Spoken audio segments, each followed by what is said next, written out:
ito ang hinaing ng mga tao dahil sa pagtaas ang kilo ng bigas na dati 42 per kilo ng bigas, ngayon ay 53 na.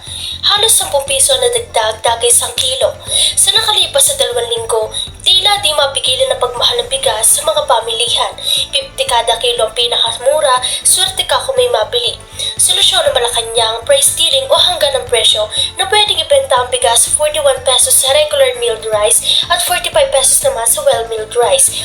Batay sa executive order, unang Pangulo. I would encourage anyone who finds that someone or retailer is selling at above the price ceiling, i-report po ninyo para matignan po namin at tiyakin na hindi lalampas doon sa ating presyo na linaga.